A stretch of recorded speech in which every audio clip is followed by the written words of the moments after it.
విరుపహతి స్థలంపు రమణీ ప్రియదూతిక తెచ్చి కప్పురపు విడము ఆత్మకి పైన భోజనం ఉయ్యాల మంచము గొప్ప తప్పరయ రసజ్ఞులు ఊహ తెలియంగల లేఖక పటకోత్తములు కలిగిన కాక ఊరక కృతులు ప్రసింపబడన్న శక్యమే అనుకుంటూ అద్భుతంగా కవిత్వం చెప్పి రాయలవారి గొప్పతనాన్ని అద్భుతంగా చెప్పినటువంటి వాడు.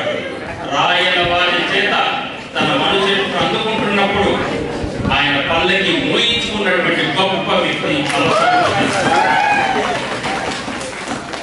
రాయలవారి చేత వచ్చినటువంటి అరణవ కవి మహాప్రభుడు నందితిమ్మన వారు ఈ సభా వేదిక మీదకి రావాల్సిందిగా కోరుతున్నాను.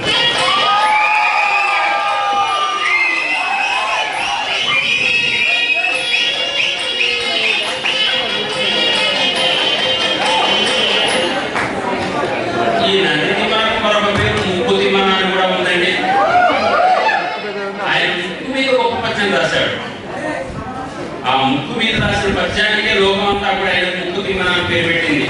నానాసూర విధానవాసనందించు సారంగ వేదానందంలో తరించు అని గొప్ప ఆయన పద్యం రాసినటువంటి మహా వ్యక్తి నందితిమ్మన.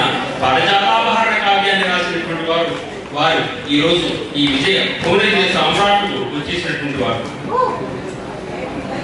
మరొక గొప్ప కవి చాలా పెద్దవారు అయినటువంటి అయ్యలరాజు రామభద్రుల వారి వ్యక్తి మేము సగర్భంగా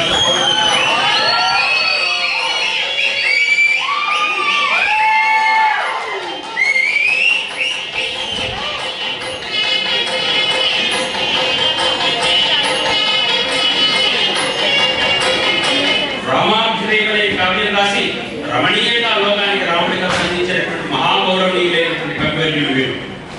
మాదయ్య గారి మల్లన్న వారిని ఈ వేదిక మీదకి సగర్వంగా సగౌరవంగా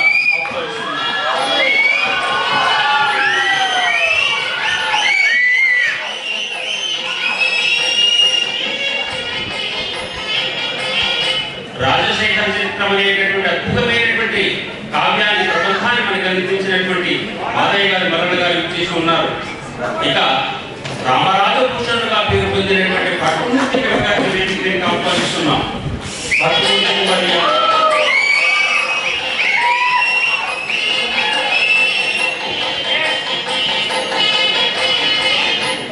వసు చరిత్రని మహాకావ్యాన్ని రచించడమే కాకుండా హరిశ్చంద్ర నరోపాఖ్యానం కావ్యాలంకార సంగ్రహం రాసినటువంటి సంగీత సాహిత్య రెండింటిలో కూడా గొప్ప వైవిధ్యం కలిగినటువంటి భట్టుమూర్తి గారు ఇప్పుడే ఇచ్చేశారు. ఇక కొంచెం చిన్నవాడైనా కానీ గట్టివాడైనా పింగళీశ్వరుడు వారిని వేదిక మీద ఆహ్వానిస్తున్నాను.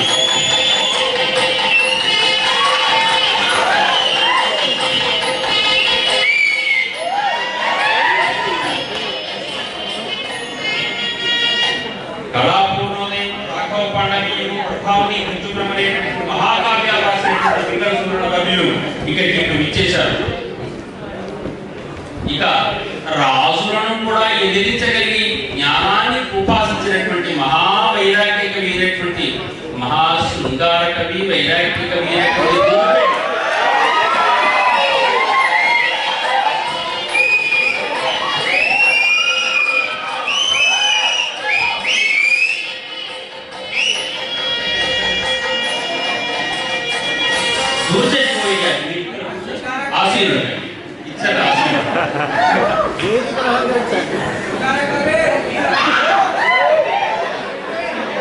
శ్రీకాళహస్తీశ్వర మహాశివ శ్రీకాళహస్తీశ్వర శతకం మనకు అందరికీ తెలిసినటువంటిది. ఎంతో విద్య ఆ కవివర్యులు ఇచ్చేశారు. చిట్ట చివరిగా మనం ఎవరిని పిలుచుకోవాలో తెలుసు కదా, తెనాలి రామకృష్ణ.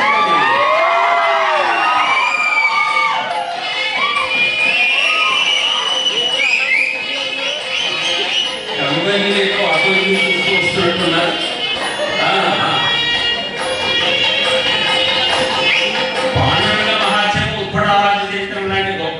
రాసినప్పటికీ కూడా మనకు తెనాలి రామకృష్ణ కొంటే పనులన్నీ ఈ రోజు మనం చూడాల్సిందే.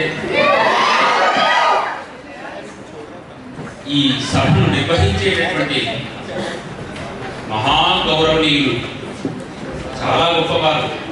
ఈ రాజ్యాన్ని తన కళ్ళలో పెట్టుకుని కాపాడుకునేటటువంటి గొప్ప వైదిష్యం కలిగినటువంటి యుద్ధ నైపుణ్యం కలిగిన రాజనీతి చతురత కలిగినటువంటి మహామంత్రి తిమ్మరుసుల వారిని ఈ సభ నిర్వహించడానికి హృదయపూర్వకంగా ఈ వేదికకు ఆహ్వానిస్తున్నాను.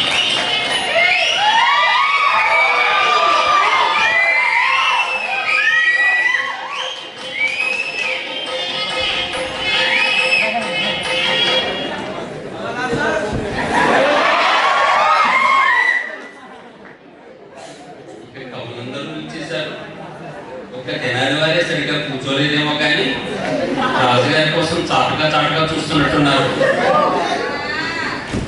మనమందరం ఎదురు చూస్తున్న సమయం గంభీరమైన సమయం కాబోతుంది. శ్రీ శ్రీ శ్రీ మూలరాయలగంగ సాహితీ సమరాంగణ సార్వభౌమ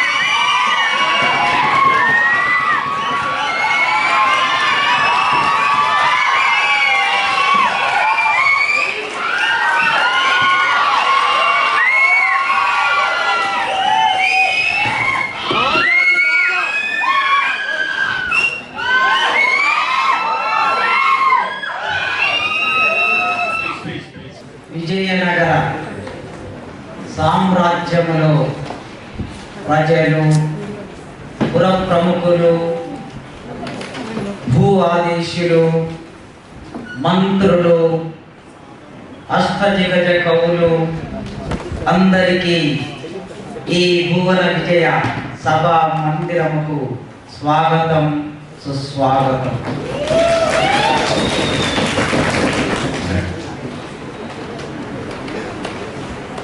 మహామంత్రి తిమ్మరుసు మన దేశంలో ప్రజలందరూ క్షేమమే కదా? మీ చల్లని పాలనలో మన ప్రజలంతా సుఖ సంతోషాలతో భోగభాగ్యాలతో వర్ధిల్లుతున్నారు మహారాజా.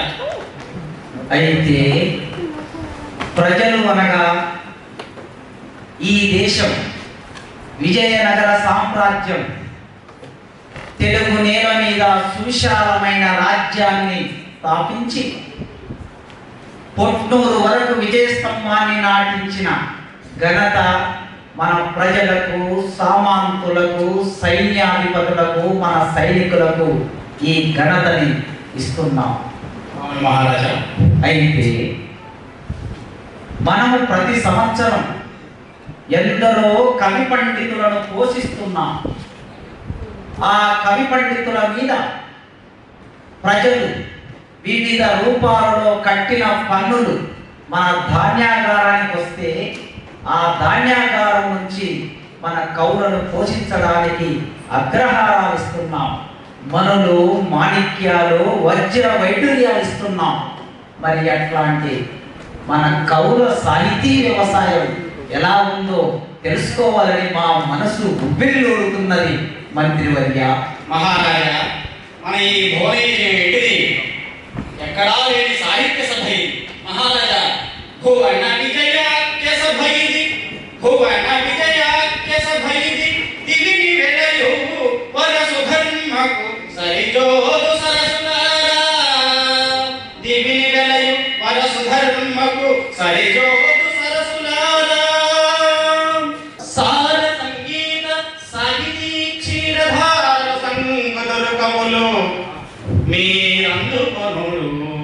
మహారాజా, అక్కడ ఉన్నటువంటి ఇంద్రసభ కంటే కూడా మన అష్టదిగ్గజాలతో కూడినటువంటి ఈ భువన విజయం గొప్పది. అది మన భువన విజయం గొప్పదని చెప్తున్న పద్యం.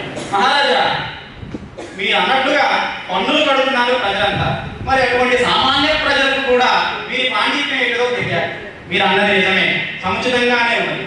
అందువలన మనం ఈనాడు ఒక పాండిత్య పరీక్ష పెట్టి మన కవులందరి పాండిత్యము ప్రజలందరికీ తెలిసే విధంగా చేద్దాం. మహారాజా, మీ అనుజ్ఞతో మొదటగా పెద్దన కవీంద్రుల వారిని ప్రవేశపెట్టి వారి పాండిత్యాన్ని పరీక్షిద్దాం.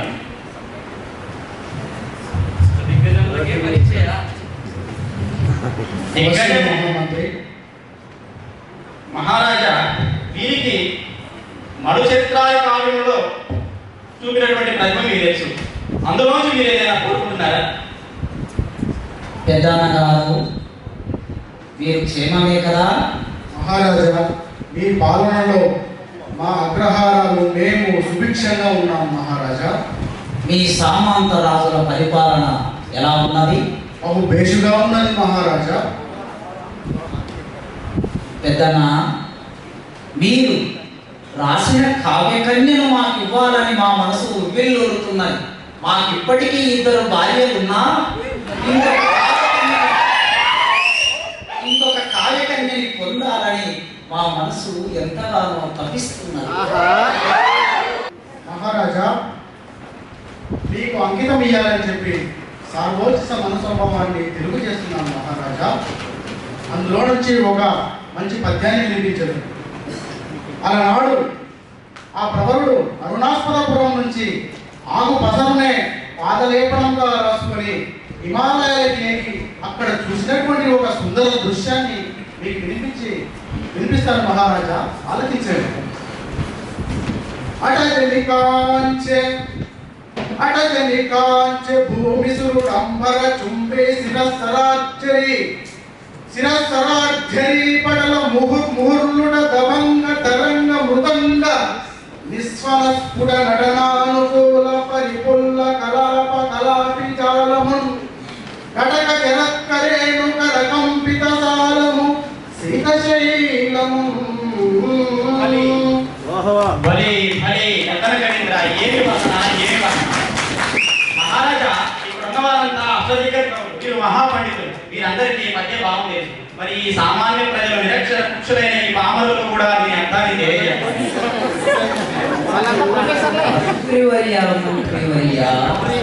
ఈ సభా మందిరము ముందు ఎందరో పండితులు కూడా ఉన్నారు, ఆచార్యులు ఉన్నారు, వేద విద్యలందు నైపుణ్యము పొందిన వారు ఉన్నారు. కనుక వారు కాకుండా ఇంకెవరికైనా ఆ పద్యభావం అవసరమని మీరు భావిస్తున్నారా? అవును, భావిస్తున్నాం మహారాజా. ప్రవరుడు హిమాలయాలకు వెళ్ళి అక్కడి నుంచి హిమాలయాలను ఎలా దర్శించాడో పెద్దగా చెప్పాడు. ఎలా ఉన్నాయట హిమాలయాలు? తెల్లగా ఉంటాయండి.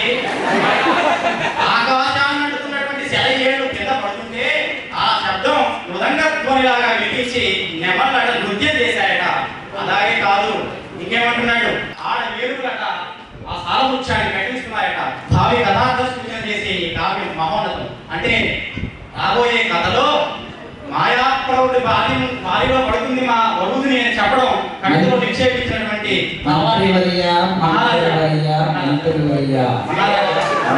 పాండిత్య ప్రదర్శనకు మేము నిరంతరం వింటూనే ఉన్నాం. అయితే పెద్దనగారిలో ఈ మధ్యన ఏమైనా మార్పు వచ్చిందా? ఎటువంటి మార్పు మహారాజా? పెద్దనగారు ప్రియాతి ప్రియమైన ప్రియురాలు తెచ్చి ఇచ్చే, ప్రియురాలి దగ్గర ఉండే దూతిక తెచ్చి ఇచ్చే కర్పూర విడియము తిని ఇష్టన్న భోజనము తిని ఉయ్యాలలో ఊపుతూ ఉంటే ఇంజాంబరములు విసురుతూ ఉంటే కవిత్వం రాస్తానని చెప్పాడు కదా. అవును మహారాజా, నిరుపహతి స్థలం రమణీయ దూతిక ఎక్కించడం మొదలుపెట్టాడు మహారాజా. మిగతా మనకు అవును మహారాజా, తరువాతి కవులను పరీక్షిద్దాం. పెద్దనగారు ఇప్పుడు పెద్దనగారే తరువాతి కవి మన ఆస్థానానికి శిరోభూషణం వంటి వాడు పెంగళి సురనామాత్యుల వారు. వారు కళాపూర్ణోదయం, ప్రభావతి, ప్రత్యుమ్నాది ఇతర కావ్యాలు రాసి కీర్తి గడించారు. మరి మహారాజా వారి కావ్యంలో ఉన్న విషయం చెప్పడం ఎందుకు, వారికి భిన్నంగా ఏదైనా ఒక సమస్య ఇస్తే దానిని వారు ఎంత సమర్థవంతంగా పూరిస్తారో అన్న దాన్ని బట్టి వారి ప్రతిభను అంచనా వేయవచ్చని నేను మంత్రిగా భావిస్తున్నాను. ప్రణామాలు మహారాజా. ప్రణామం. ఎలా ఉన్నారు ఇంద్రియ సూరనామాత్యులు? క్షేమమే మహారాజా. మీ ముఖ వర్ష చూస్తూనే ఉంటే మీ రాజ్యంలో ప్రజలందరూ క్షేమంగా ఉన్నారని అర్థమవుతున్నది మాకు. మీరు విమ్మరుసు మహామంత్రి గారు వర్తి కావ్యము రాసిన మీకే పరీక్ష పెట్టమని ఈ భువన విజయమునందు పలికారే, ఇది మీకు పరీక్ష అనుకోకండి కవివర్య. కేవలం ఇక్కడ కూర్చున్న పండితులకి, ఇక్కడ కూర్చున్న కవులకి మీ కవితా పాండిత్యం వలన అందులో ఉండే రసాత్మకత మీరందరూ గ్రహించాలి. కనుక ఒక సమస్య మీకు ఇస్తున్నాను. అటులని మహారాజా. కరినెత్తుకపోయి కరినెత్తుకపోయి ఎలుక కలుగునది మహారాజా, ఏమిటి ఏనుగును ఎత్తుకుపోయి ఎలుక కలుగులో తినదా? ఏనుగు ఎక్కడిది? ఎలుక ఎక్కడిది? ఎలుకట ఏనుగును ఎత్తుకుపోయి కలుగులో తినదట. సూరవేంద్ర రాయవారు మహారాజు వారు మీకు చక్కటి సమస్య ఇచ్చారు. మీ మేధస్సుకు పరీక్ష. ఇది అసాధ్యమైన సమస్య కాదు మంత్రివర్య. ఈ సమస్యను నేను పరిష్కరించదను. ఆలకించండి. కరులు చిలుకలెత్తులు శర్కరతో నొనరించి ఆచ. కరులు చిలుకలెత్తులు శర్కరతో నొనరించి ఆచ. కరిమరిచి వర్తకుండు కరినెత్తుకుపోయి ఏమి కరినెత్తుకుపోయి ఎలుక కలుగునది కరినెత్తుకుపోయి ఎలుక కలుగునది అదే మహారాజా, మీ ఇచ్చిన సమస్య చూసారా? చూరణ కవీంద్రుల వారు ఎంతటి కల్పనా చాతుర్యంతో పొడిచారో. కరిని ఎత్తుకపోయి ఎలుకని ఎలా పొడిచారు అండి. ఏనుగుని సాధారణంగా ఎలుక కన్నంలోకి పోయి తినలేదు, కానీ అది నిజమైన ఏనుగు కాదట, చక్కెర బొమ్మట. దానికి ఏం కల్పన చేశారండి? ఒక వర్తకుడట తిరునాళ్ళలో చక్కెర బొమ్మలు అమ్ముకుంటున్నాడట. చివరిలో తన బుట్టలో ఈ ఏనుగు బొమ్మను వేసుకోవడం మర్చిపోయాడట. ఆ కరిని ఎత్తుకపోయి ఎలుకలను కలుగునది అని పొడిచారు. మీకు ప్రతిభ అమోఘం మహారాజా. తరువాత కవిత్రులను పరీక్షిద్దామా? ధన్యవాదాలు మంత్రివర్య. మహారాజా అరణపు కవిగా వచ్చి మన ఆస్థానంలో ఎంతో గొప్పగా విరాజిల్లుతున్నటువంటి నంది తిమ్మనామార్యుల వారు ఉన్నారు. వారు అరణపు కవి, వారికి ముక్కు తిమ్మనాలు ముద్దు పలుకులు అనే బిరుదం కూడా కలరు. పారిజాత మహనం కావ్యం రాసి వారు గొప్ప కీర్తిని గడించారు. మహారాజా వారి కావ్యంలో ఏదైనా విశేషం చెప్పి సభను రంజింపజేయవలసిందిగా కోరుతున్నాను. మహారాజా, ఈ మధ్యకాలంలో నంది తిమ్మన గారు మా అంతఃపురములోని ఏకాంత విషయాలను కవిత్వంగా రాస్తున్నాడని విన్నాను. నిజమేనా? అవును మహారాజా, ఈ మధ్య మీ అంతరంగిక విషయాల్లో రాని వారికి మీ మధ్య జరిగిన ఏదో విషయాన్ని వస్తువుగా తీసుకొని కవిత్వం రాశారట. ఆ సంగతి మీరే. నంది తిమ్మన కవి క్షేమమే కదా? మీరు మాకు చాలా ఇష్టలు. మా రెండో భార్య తరపున మీరు అరణంగా వచ్చారు. ఆనాడు మా మామగారు 1000 బండ్లతో ఎరువును పంపించారు. 1000 భూదానం చేశారు. తన బిడ్డనిస్తూ కవిని పంపించారు. కనుక నా ప్రియురాలు నాకెంత సఖియో మీరు కూడా నాకు అంతే ఇష్టం. కానీ మీరు మా అంతరంగికంలో జరిగిన విషయాలని సభా మందిరంలోకి తీసుకొస్తున్నట్లుగా అనిపిస్తున్నది. ఈ మధ్య కాలంలో 498 అని వరకట్నము నిషేధం చట్టం వచ్చింది. మళ్ళీ నన్ను తీసుకెళ్లి జైల్లో పెట్టించాలనే ప్రయత్నం చేస్తున్నారు మీరు మంత్రివర్య. మీరు ఇంకా ఆంగ్లేయ పాలన వరకు వెళ్తున్నారు. మనం ఇంకా మీ చల్లని పాలనలోనే ఉన్నాం మహారాజా. మహారాజు గారు ఏమండి, మీరు అరణపు కవిగా రావడమేనా? ఏమైనా రాజావారికి మహారాజు వారి సంసారాన్ని నిలిపే పద్యం ఏదో రాశారన్నారే, ఆ పద్యం చెప్పండి. మహారాజు వారు నేను అన్నపికగా వచ్చానని అంటున్నారు, కానీ ఒకనొక సందర్భంలో మీ సంసారాన్ని కూడా చక్కబెట్ట సంగతి మర్చిపోయినట్టున్నారు. నన్ను భవతీయదాసుని మనంబునలేయపు గింక బూడిదాచిన అది నాకు మన్ననయా చెరువగుని పగపల్లవంబు మత్తను పులకాగ్ర కంటక వితానము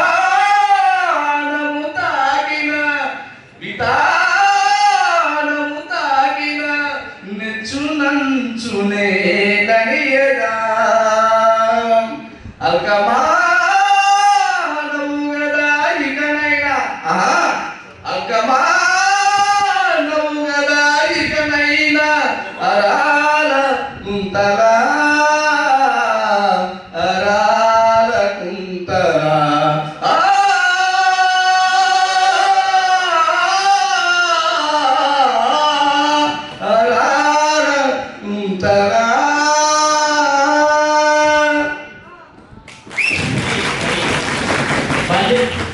అయ్యా ముక్కుతిమ్మ గారు పద్యం అర్థం మన జనుల కోసం చెప్పవలసిందే. విన్నాను వారు ఎలాంటి పద్యం చెప్తున్నారో విన్నాను. మహారాజా దీని భావం చెప్పవలసి అంతరంగికంగా మంత్రివర్య, తప్పకుండా మహారాజా. అంతరంగికంగా మాకు చాలా ఇష్టరాలు, నా ప్రియురాలు నా మీద అలిగింది. అలిగిపోయి ఇంట్లో పడుకున్నప్పుడు మీకు తెలుసు కదా, రాజకార్యాలు, శత్రురాజుల ప్రవేశాలు, సామాంతుల సమావేశాలు, భువన విజయం ఇవన్నీ అయిపోయి నేను నా సఖి దగ్గరికి చేరుకునేసరికి చాలా ఆలస్యమైంది. ఆ కోపంతో నా సఖి నిద్రపోతూ ఉన్నది అనుకున్నాను. నిద్రపోతున్నట్లు నా మీద కోపంతో నటిస్తూ ఉన్నది. అప్పుడు వెళ్ళాను నేను. అలా ఇలా చేయి పెట్టానో లేదో, ఆ కోపంలో నా సఖి తన లేతనైన పాదముతో, లేతనైన సున్నితమైన తన కాలి పాదముతో నన్ను ఇలా టచ్ చేసి, అదే కదా కవివర్యులు ఇంత భావుకతగా ఏమంటున్నాడు? ఓ నా సఖి, నీ కాలితో నన్ను తన్నినందుకు కాదు బాధ. నీ కాలితో నన్ను తన్నినప్పుడు నా శరీరం మీద వెంట్రుకలు నిక్కపడుచుకున్నాయి. ఆ నిక్కపడుచుకున్న వెంట్రుకలు ముళ్ళులాగా నీ సున్నితమైన పాదమును తాకి నీకు బాధ కలిగిందని నాకు బాధ అయింది.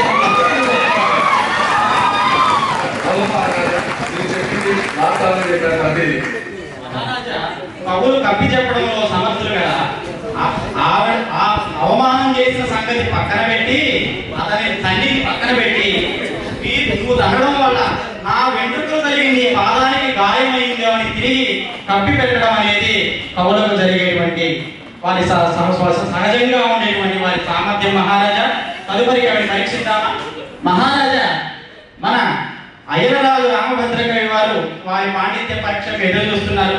వారికి మీరేదైనా సమస్య ఇస్తే దాన్ని వారు ఎంత ప్రతిభావంతంగా పూరిస్తారో అన్న దాన్ని బట్టి వారి ప్రతిభను అంచనా వేద్దాం. మహారాజా తాతాచార్యుల వారి ముగ్గురు నందితిమ్మన గారు పరివారే చూస్తూ ఉన్నారు. వారు మీ అంతరంగిక విషయాలనే కాదు, వారి ముక్కు వైపు కూడా చూస్తున్నారు. అదేంటో కనుకోండి, వచ్చినప్పటి నుంచి నేను అదే ఆలోచిస్తున్నాను. వారు ముక్కు పద్యం రాయడంలో సమర్థులు కదా అండి. ప్రణామాలు మహారాజా. రామభద్ర కవి, నీకు క్షేమమే కదా? అంతా క్షేమమే మహారాజా. నీ పిల్లలు బాగా వేదాధ్యయనం చేస్తున్నారు కదా? చదువుతున్నారు మహారాజా. చాతుర్వర్ణ వ్యవస్థ సరిగ్గా అమలవుతుందా మీ రాజ్యంలో? సరిగ్గా అమలవుతుంది మహారాజా. సంతోషం. మీరు కవిత్వం చెప్పడంలో దిట్ట. మీ కవిత్వం ఇప్పటికే నేను చాలా చదివి ఉన్నాను. కానీ సందర్భంగా మన భువన విజయ సభ మీకు తెలిసిందే. అప్పుడప్పుడు ఈ సభలో మనందరికీ పెద్దలు, మన మంత్రివర్యులు పరీక్ష పెడుతూ ఉంటారు మీకు. అయితే కప్పను గని పనివరుండు గడగడ వణికెను. ఏమి సమస్య మహారాజా? ఎక్కడైనా కప్పను చూసి పాము భయపడుతుందా? పాముకు కదా కప్ప ఆహారం. ఇదేదో చిత్రమైన సమస్య. మరి ఇక పూరించండి. అదేమిటి? కప్పను గాని పాము గడగడ వణికినదా? అదేలా? పామును గని కదా కప్ప వణకాల్సింది. మహారాజు వారు క్లిష్టమైన సమస్యని పరిష్కరించమని ఇచ్చారు. సరే.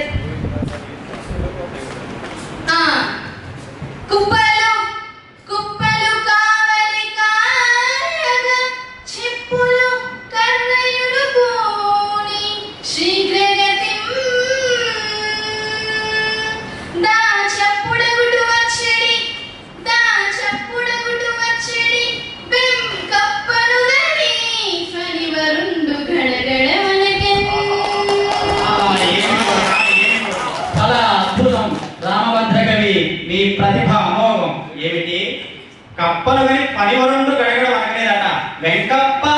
మనిషిని చూసి గడగడ వణికిందంట. మరి ఆ వెంకప్ప అనే మనిషి ఎక్కడికి వెళ్తున్నాడు? పొలానికి కావలి గాయడానికి వెళ్తున్నాడు. ఎట్లా? కుప్పలు కావలి గాయక చెప్పులు కర్రయులుని వచ్చేటి వెంకప్పను గడిపా గడగడ వనకెన్. మహాద్భుతం మీ పూర్ణ మహాద్భుతం. మహారాజా, తదుపరి కవి పరీక్షిద్దామా? మహాశివభక్తుడు, శ్రీకాళహస్తీశ్వర మహాత్మ్యము ఇతర శతకములు రాసి ప్రసిద్ధుడైనటువంటి ధూర్చటి కవిత్రుల వారికి పరీక్షిద్దాం. మహాకవి ధూర్చటి, ఎక్కడ ఉన్నారు మీరు? పెద్దతనం వచ్చింది, కన్నులకు చూపు పోయింది. మహారాజా, వీరిని పరీక్షిద్దాం. మహారాజుల వారి ప్రణామం. దుర్జటి కవి, మీరు బాగున్నారు కదా? మీ వల్ల పరమశివుని కటాక్షం వల్ల మనం మనిషి రాజ్యం సుభిక్షంగా ఉంది మహారాజా. మంత్రివర్య, మహారాజా, ఈ మధ్యన దుర్జటి కవివర్యులు రాజద్రోహానికి పాల్పడుతున్నట్టు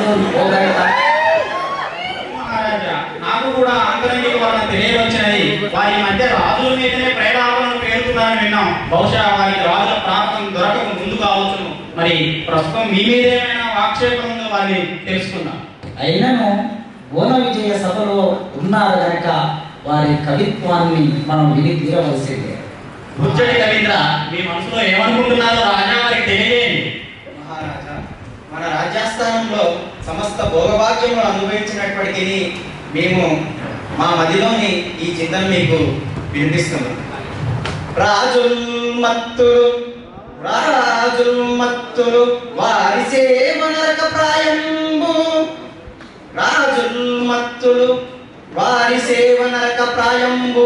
వారిచ్చు అంబోజాక్షి చతురంతయాన తురగి భూషాదులాత్మపిదారీ జంబుల్. తదపేక్ష చాలు పరితృప్తిం పొందితిం. జ్ఞానలక్ష్మి జాగ్రత్త పరిణామమిముదయతో శ్రీకాళహస్తీశ్వర. అలా మహాకవి ఏమి చెప్పారు? మహారాజా, రాజులు మంతులు వారి సేవ నరకప్రాయము అంటూ ఈ అష్టదిగ్గజాలను స్థానాలందించారు కదా.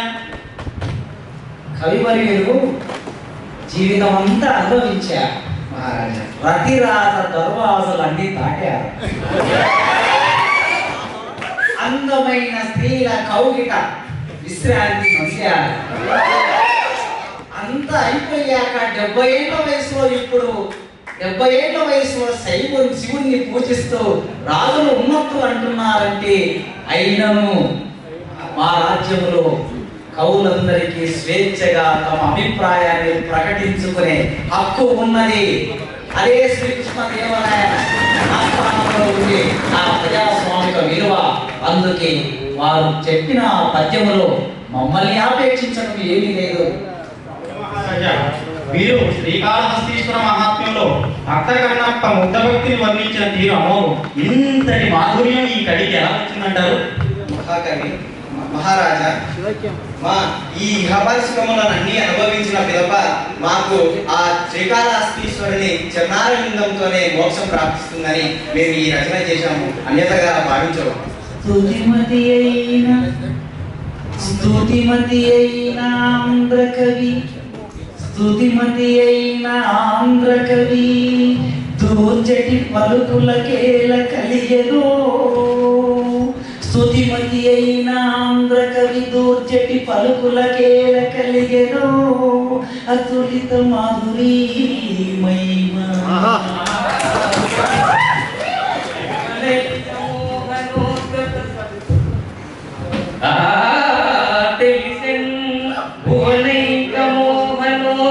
సుకుమారవార వనిత జనత జనత పరారి సదారలం క్రోనుటంతుమి. మహారాజా, ఈ జనాలి రామలింగకి ఇతర కవులను ఆక్షేపణ చేయడంలో ఎప్పుడూ ముందుంటారు కదా. మరి వారి కవిత్వ ప్రతిభ ఏంటిదో మీ ముందుంచాలని సభికులు కోరుతున్నారు. అందుకే తాతగారు ఈ రోజు మమ్మల్ని అడ్డంగా ఎక్కించారు. చూశారా మహారాజా, పాండురంగముని విభుని పదకం ఫలలు.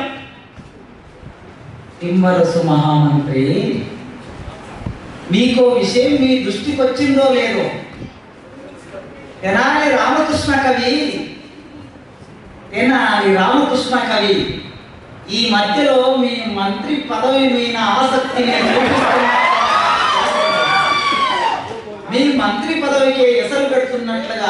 నాకు నిఘా వర్గాల ద్వారా సమాచారం వచ్చింది.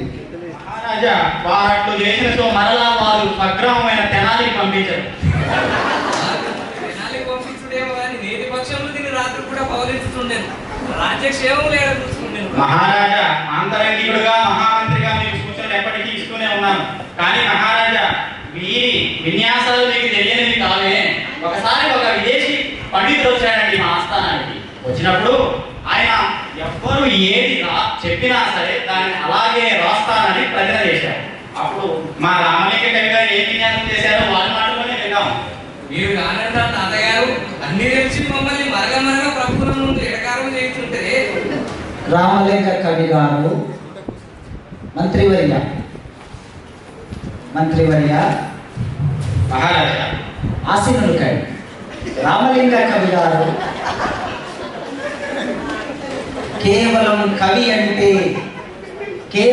కవి అంటే రాజు ఇచ్చే అగ్రహారాలు పొంది వజ్ర వైఢూర్యాలు తీసుకొని కవిత్వం రాస్తూ విశ్రాంతి తీసుకోవటమే కాకుండా అలనాడు నెల్లూరు సీమయందు తన రాజ్యాన్ని కోల్పోతే మన్మశక్తి ఆస్థానంలో కవిగా ఉన్న తిక్కన మహాభారత రచయిత తిక్కన గారు తన రాజు పరాభావం పొంది అడవుల్లోకి పోయినప్పుడు ఆ రాజును తీసుకొచ్చి న్యాయాన్ని గెలిపించే బాధ్యతను తీసుకున్నాడు. అట్లాంటి వారసత్వాన్ని రామలింగ కవి కొనసాగిస్తున్నారు. మన సామ్రాజ్యం సుభిక్షంగా ఉండాలని, సుఖశాంతులతో శాంతియుతంగా వర్తిల్లాలని, శత్రురాజులు ఎవరు ప్రవేశించకుండా ఉండడం కోసం రామలింగ కవి మారువేషములో సంచరిస్తూ నిశాచరిగా మారి అప్పుడప్పుడు భార్య భర్తలు ఏకాంతంగా మాట్లాడుకుంటున్న విషయాలు కూడా తెలుసుకొని వచ్చి మాట చెబుతున్నాడు రామలింగ కవి. మహారాజా మీరు పండితులు.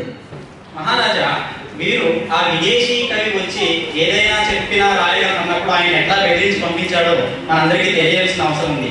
ఏదో అక్షరం చెప్పాడండి, ఆ అక్షరం రాయలేక ఆ విదేశీ కవి పారిపోయాడు. ఏమిటి ఆ తాతగారు మీకు చెప్తే మీరు కూడా మారిపోయారు, అప్పుడే మర్చిపోయారా? అది సహజం. వయసులో పెద్దవారు మీరైనా రాయగలరా? పద్యం చెప్పండి రామలింగ కవి. బాబా ఆపండి అక్కడ. పువ్వట త్రువ్వట అని ఎక్కడైనా రాయగలరా అండి? రాయగలరు. తాతగారు చమత్కారం అంటే బాబా తలపై పూవట జాబిల్లి కొల్వూదట చేదే పూవట చూడగలను కవ్వట అరయంగనట్టి అరుణకు చేదే. అయ్యో రామలింగ కవి ఏం అర్థం లేదని కూడా అర్థం ఆపాదించారు కదా. త్రువ్వట బాబా. త్రువ్ అని ఎవరిని పిలుస్తామండి? ఆవుని, ఎద్దుని, ఇట్లాంటి పశువుల్ని. ఎద్దు ఎవరికి వాహనం అండి? శివుడికి. త్రువ్వట బాబా. బాబా అంటే వాహనం. శివుడికి వాహనం అట ఎద్దు. త్రువ్ అని పిలుస్తాం కదా, అదే భాషలో పెట్టాడు ఆయన. త్రువ్వట బాబా తలపై పువ్వట జాబిల్లి. తలపై జాబిల్లి పువ్వట శివుడికి. వల్వ బూదట విభూదట చేదే పువ్వట. ఆయన తిన్నది విషమట. ఆ విషమే ఆయన ఆహారాన్ని పూరించారు. శివుడికి జయ జయ చెప్తూ ఒక పద్యం అనగలిగిన సమర్థులు మహాకవి రామలింగ. ఇలా ప్రతిభావం అనన్య సామాన్యం శాఖలేదు. కవులకి ప్రకృతి, పశుపక్షాదులు, వెన్నెల, సూర్యుడు, గలగల పారే సెలయేరు ఇవే కదా కవులకి కవితా వస్తువులు. ఇలాంటి కవితా వస్తువులు సమాజము నిండా ఆవరించి ఉంటాయి. ఈ కవితా వస్తువుల్లో ఏవైనా 2 పదబంధాలను తీసుకొని మీరు కవిత్వం మళ్ళీ ఈ పండితులకు చెప్పండి. పరీక్షకు వచ్చిన తర్వాత తప్పునా ప్రభు చిత్తం. తాతగారికి ఇంతసేపు గమనించుతుంటే కన్నులు కనిపించకుండా చెవులు వినిపిస్తున్నాయి. అటులైనా మేఘతోక కుతోక తోక మేఘకు తోక మేఘ తోక తోక తోక మేఘ మేఘతోక కుతోక తోక మేఘకు తోక మేఘ తోక తోక తోక మేఘ మేఘతోక కుతోక తోక మేఘకు తోక మేఘ తోక మేఘ మేఘతోక మేఘ తోకకు తోక తోక మేఘకు తోక మేఘ తోక మేఘ మేఘ తోక మేఘ తోక తోక మేఘ మేఘ మేఘ తోక మేఘ తోక తోక మేఘ మేఘ మేఘ తోక మేఘ తోక తోక మేఘ మేఘ తోక మేఘ మేఘ తోక తోక తోక తోక మేఘ తోక. అనుకున్నారేంటి? మేకేంటి తోకేంటి? మేక వెనక తోక, తోక వెనక మేక. అసలు ఆ పద్యానికి అర్థం ఉందా మహాప్రభు? అర్థం కాని పద్యాలు చెప్పడంలో రామలింగ సమర్థుడు స్వర్ణకవి. అవును మంత్రివర్య, ఆ పద్య అర్థాన్ని వివరించారు. అర్థం చెప్పిన ఎడల మీ ప్రతిభ మెచ్చదైంది. తాతగారి చమత్కారము అష్టదిగ్గజ కవుల యొక్క మా కవిత్వమైన ధిక్కారమా? పండితులు మీకు అర్థం కాదా? ఏమి దూర్జడి కవి వారు మీకు కూడా బోధపడలేదా? సాధారణమైన పదాలు చెప్పని ప్రభుల వారే సెలవిచ్చారు. సాధారణమైన పదాలనే ఉపయోగించి నేను పద్యాన్ని చెప్పాను. మేకకి ఏముంటాయండి? తోక. తోక వెనుక మరో మేక వస్తే అది మేక. మేక ముందు తోక, తోక వెనుక మేక. అదే ఏమిటి పశువుల కాపరి మేకలు తోలుకు వెళ్ళే సన్నివేశానికి కూడా మీరు ఈ పద్యం రాశారా? అదే తెనాలి రామలింగ కవి ఈ కల్పన అమోఘం. మహారాజా ఇంకా రామలింగ కవి వారు వారి స్థానంలో ఆసీనులైతే మరొక కవి మాదయ్య గారి మల్లన కవీంద్రుల వారిని పరీక్షించవలసిందిగా కోరుతుంది. మహారాజా వీరు రాజశేఖర చరిత్రను రాసి ఆనాటి తెలుగు వారి వైవాహిక పద్ధతులన్నీ కూడా ఆ కావ్యంలో చొప్పించారట. ఆ రాజశేఖర చరిత్ర కావ్యం ఏమిటో కానీ ముందర మన ప్రజలందరికీ అర్థమయ్యే రీతిలో మీరు ఏదైనా సమస్య ఇస్తే వారిని వారు ఎలా పూజిస్తారో మన వాళ్ళంతా చూస్తారు. మహారాజా మాదయ్య గారి మల్లన కవివర్య, మీరందరూ క్షేమమే కదా?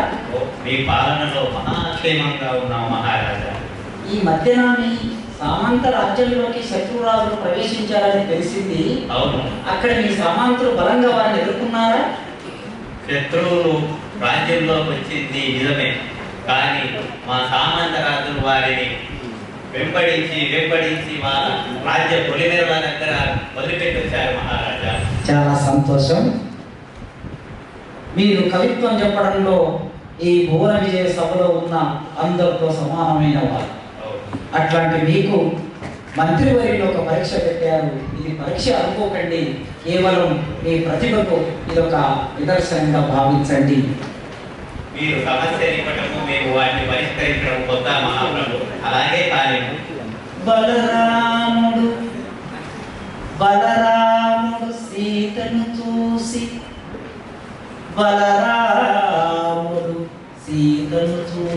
పక్కున నగికెన్.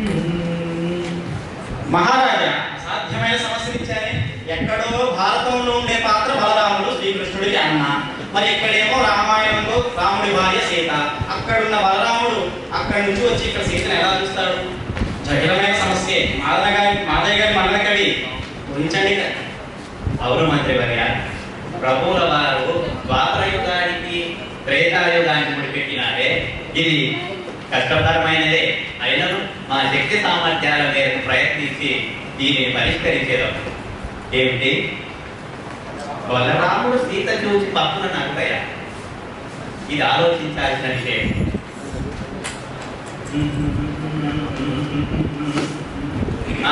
వచ్చిన మహామంత్రి ఈ చిక్కు కూడా విప్పమంత్రా? లలనలు పాయసమానిన కలుగుదురే పిల్లలన్ సూక్ష్మాసుతనవన్. కలుగుదురే పిల్లలన్ సూక్ష్మాసుతనవన్. పొలమున దొరికెదరని. ఎక్కడ? పొలమున దొరికెదరని బలరాముడు సీత చూచి పక్కున నగియన్. ఈ బలరాముడు సీత చూచి పక్కున నగియన్. మహారాజా మీ బుర్ర చూసారా ఎంత అమోఘంగా ఉందో? ఏమిటి?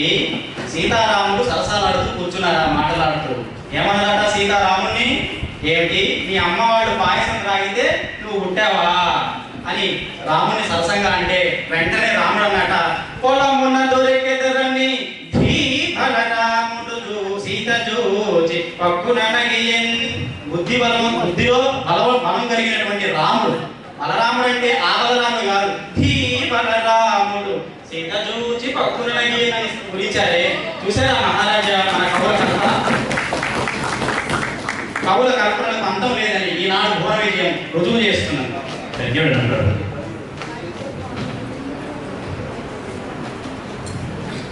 మహారాజా కవులందరిలో ఇక మిగిలిపోయిన వారు అందరికంటే పెన్న వయస్కులు మన ఆస్థానానికి భూషణం వంటి వారు రామరాజ భూషణ కవిలు. భక్తి కావ్యాలు రాశారు, అలంకార శాస్త్ర గ్రంథాలు రాశారు. అలాగే కాదు, తెలుగు సాహిత్యానికి మౌతాయమానమైన వసుచరిత్ర కావ్యాన్ని రాశారు. అందులో సంగీతాన్ని సాహిత్యాన్ని సమపాళ్లలో రంగరించారట. ఒక్కొక్క పద్యము వీణానాదములే ఉంటుందట. అవన్నీ కూడా నేను ఈ మధ్యన విన్నాను మహారాజా.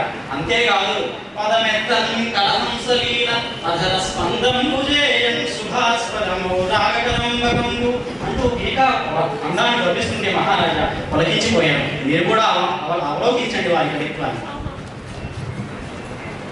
ప్రభుల వారికి ప్రణామాలు.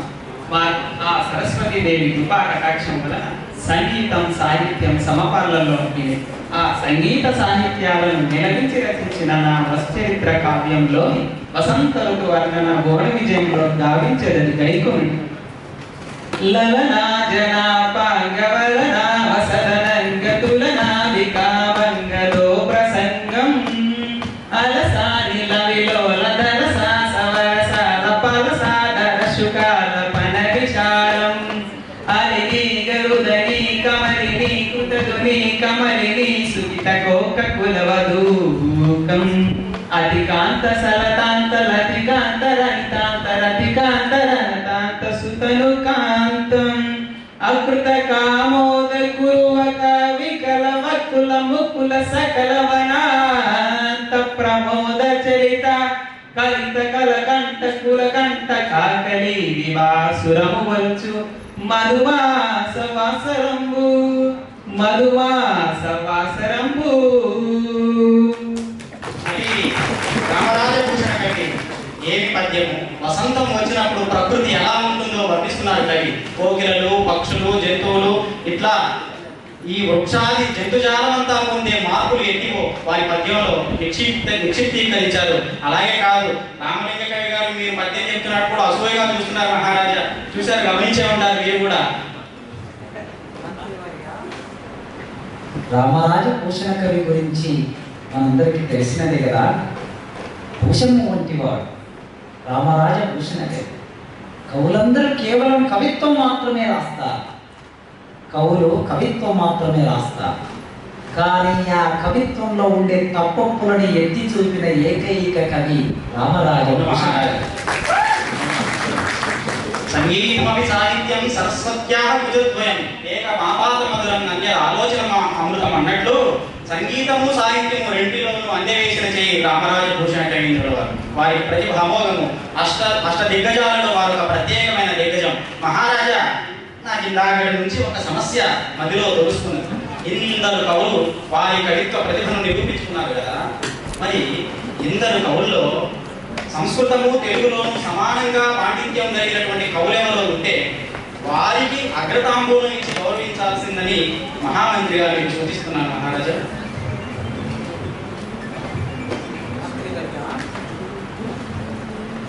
మన సభా మందిరంలో ఇందరు కవులు ఉన్నారు. అష్టదిగ్గజ కవులంటే ఈ చుట్టుపక్కల అటు కర్ణాటక దేశం, ఇటు తమిళ దేశం, ఇది ఆంధ్రదేశం. ఇన్ని దేశాలలో ఏ రాజు ఆస్థానంలో కూడా ఇంతమంది ప్రతిభావంతులైన కవులు లేరు. అట్లాంటి సభ మన భువన విజయం. ఈ భువన విజయంలో నిలబడి ఉన్న కవుల మధ్యన మీరు పోటీ పెట్టాలని చూస్తూ ఉన్నారు. మాటి మాటికి వైరము సృష్టించాలని అనుకుంటున్నారు. అయినను మన కవులు దీన్ని వైరంగా తీసుకోవటం లేదు. స్పర్ధయా వర్ధతే విద్య అన్నారు మహారాజా. నిజమే. అయినా తప్పనిసరిగా మన కవులలో పేరెన్నిక కలిగిన కవి ఎవరని నిర్ణయించవలసిన సమయం ఆసన్నమైంది. అవును మహారాజా. మీరు ఇక్కడ ఉన్న కవి పుంగవులలో సంస్కృతంలో తెలుగులో సమాన ప్రతిభతో పద్యము చెప్పి రాణింపగలిగినటువంటి వారు ఎవరో మీలో నుంచి మీరే ముందుకు రావచ్చునని. మహారాజుల వారు మీ అష్టదిగ్గజకులందరికీ సవాలు ఇస్తారు. సంస్కృతము తెలుగులోను సమధిక పాండిత్యంతో కవిత్వం చెప్పగల వాళ్ళు ముందుకు రండి. భట్టుమూర్తి గారు, సంగీతంలో సాహిత్యంలో మీరు ఉద్దండులు కదా, ఒక పద్యం ఏదో చెప్పండి. ఓహో, పురాణవాక్యులు మమ్మల్ని అధిక్షేపిస్తున్నారే. మమ్ము మా సాహిత్యాన్ని అధిక్షేపిస్తున్న మీరు రామాయణ మహాభారత కథల్ని ఒకే పద్యంలో వచ్చే రాయగల గర్తి కావ్యాలు రాయగల నేర్పరులు కదా, మీరు రాయలేరా సంస్కృతాంధ్రంబులో? మహారాజా, ఈ కవుల మధ్య గొడవ పక్కన పెడితే ముద్దుగా గండబెండి ఎరమంగొనుడంచు బహూకరింపగా.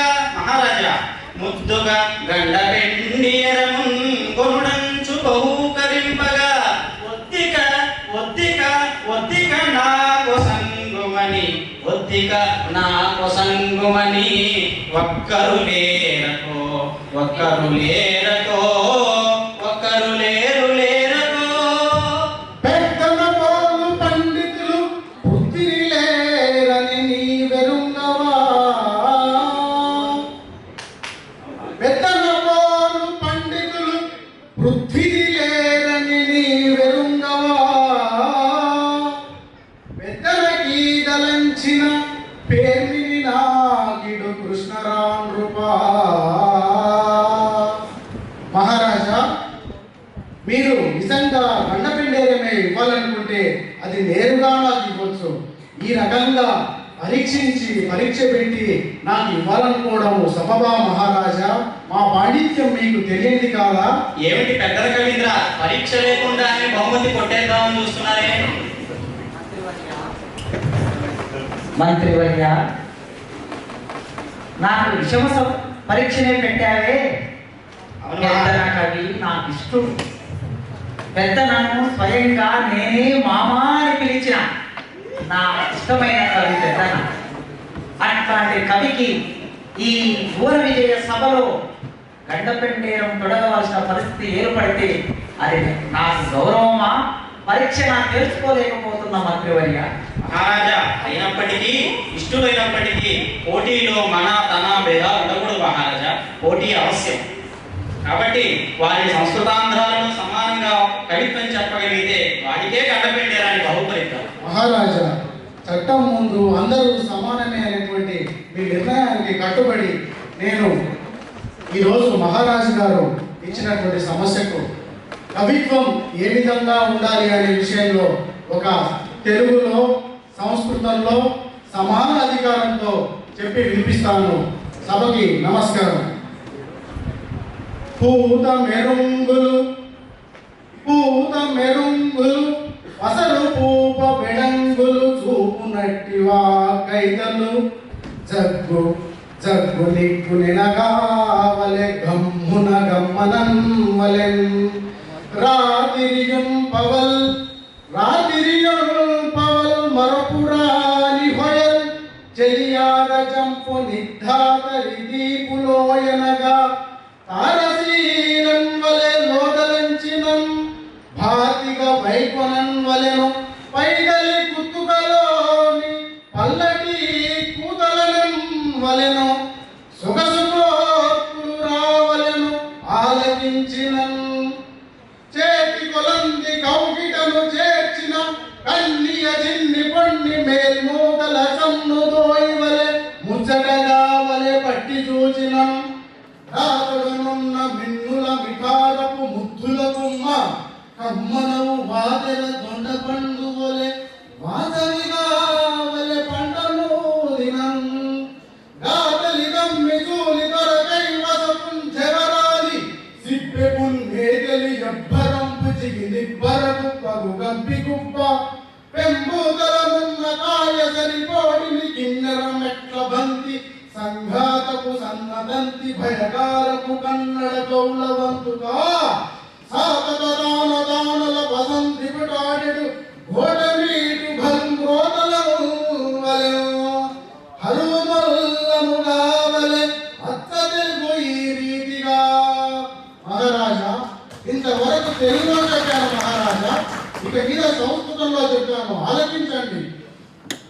ఈ రీతిగా సంస్కృతంబు భజరించడి పట్టున, ఈ రీతిగా సంస్కృతంబు భజరించడి పట్టున భారతీ వధూటి కమనీయ గర్భని గడి ప్రవదానన పర్వ సాహితి భౌతిక నాటక ప్రకర భారత భారత సమ్మత ప్రభా సీత నగాత్మజ గిరిజ శేఖర సీత మయూక రేఖితాపాత సుధా ప్రపూర బహుభంగ గుమంగ గుంకుమార్భడి జాతకతాల యుగ్మలయ సంగతి చుంచు విపంచిక మృదంగాత తతహాతి హిత్త హితోహావిత సంగను గాను దిగ్దిమి వ్రాత లయనుకూల పదవార కుహుద్వారారి కింకిని నూతన గల్గలాచరణ నూపుర జాల జై మరంద సంఘాత వియుద్ధని జగ జగ దిగజోత్పల సార సంగ్రహాయాస కుమార గంధవః హరి సుగంధ విలాసయుక్తమై చేతము చల్లజేయవలె చల్లున చల్లనవలెను మనోహర జ్యోతక గోస్తని ఫల మధుగ్రవ గోకృత ఆయస ప్రసారాది రస ప్రసార రుచిర ప్రసరంబుగ సాయసారము.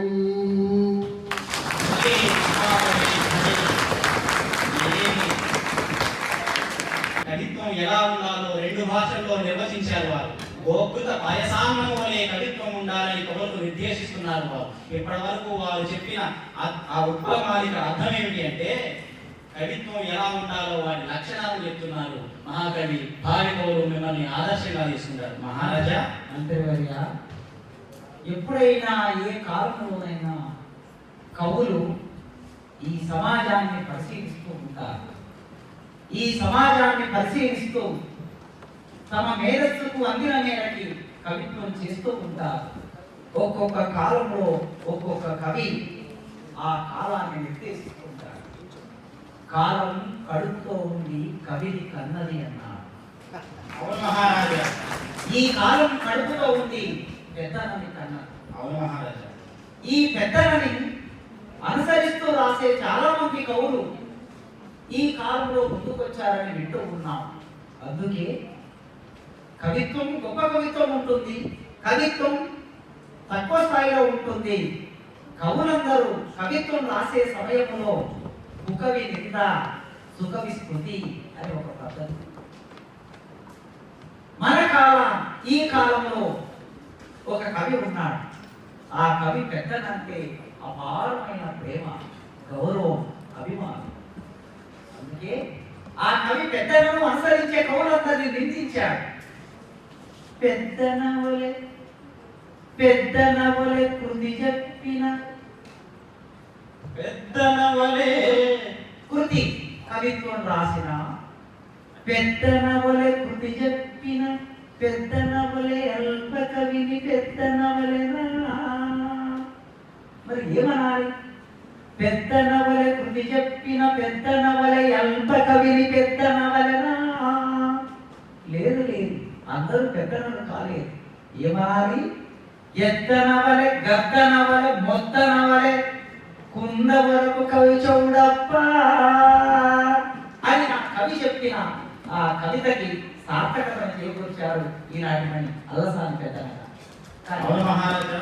అలసాని వారి అలిక జిగి బిగి, ఇక వారికి గండపెండేరు సత్కార్యమే మిగిలిపోయింది. ఎవరక్కడ? అలసాని కవిత్రునికి జయహో జయహో, పెద్దనామాత్యునికి, ఆంధ్ర కవితా పితామహునికి, మను చరిత్రకారునికి, మహాకవీంద్రునికి, అష్ట దిగ్గజములకు, పెను దిగ్గజము వంటి అలసాని వారి గండపెండేర సత్కారం జరిగాయి. కృష్ణరాయుడు ఈ చరిత్ర అజరామరమై అనుపమానమై ప్రబంధ యుగ సాహిత్యానికి మగుదాయమానమై ఈనాడు ఈ భువన విజయ సభ భావి కవులకు కవిత్వానికి మార్గదర్శకత్వం వహించగలదని భావిస్తున్నాను మహారాజా. ఈనాటి భువన విజయ సభను ఉద్దేశించి 2 మాటలు చెప్పి ఈ కార్యక్రమాన్ని ముగించవలసిందిగా కోరుతున్నాను. మంత్రివర్య, భువన విజయ సభలో కూర్చున్న కవులారా, పండితులారా, మంత్రులారా, పుర ప్రముఖులారా, ఎప్పుడైనా కవులు సమాజంలో ఉండే ప్రతి విషయాన్ని తమ పంచేంద్రియాలకు అందిన విషయాన్ని భావుకతగా మార్చి కావ్యాల రూపంలో అందిస్తూ ఉంటారు. అందుకే కవిని పోషించిన కవిని కన్న దేశము, ఏ కవిని ఏ దేశం కన్నా, ఏ కవిని ఏ తల్లి కన్నా ఆ తల్లి జన్మ గొప్పదవుతుంది. అట్లాంటి కవులను కన్నా తల్లులందరికీ మనం నమస్కరించాలని సందర్భంగా ఈ విషయాన్ని గుర్తించే అక్షరం నశ్వరమైంది. అక్షరాన్ని ఎవరు దొంగలించలేరు.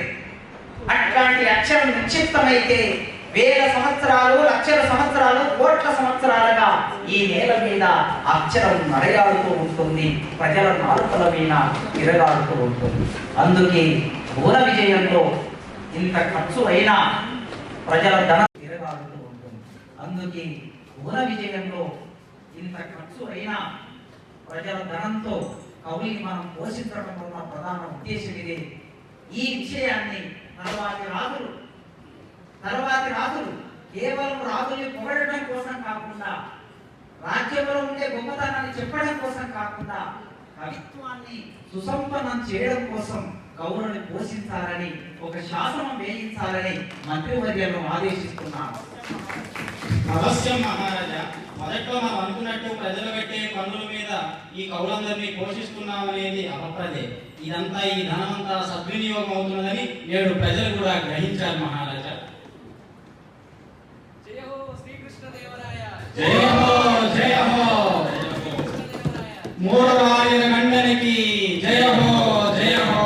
ద్రవిడ, తమిళ, కర్ణాటక, కేరళ సామ్రాజ్యాధిపతికి జయ హో, జయ హో. సాహితీ సమరాంగణ సార్వభౌమునికి జయ హో, జయ హో. స్వస్తి.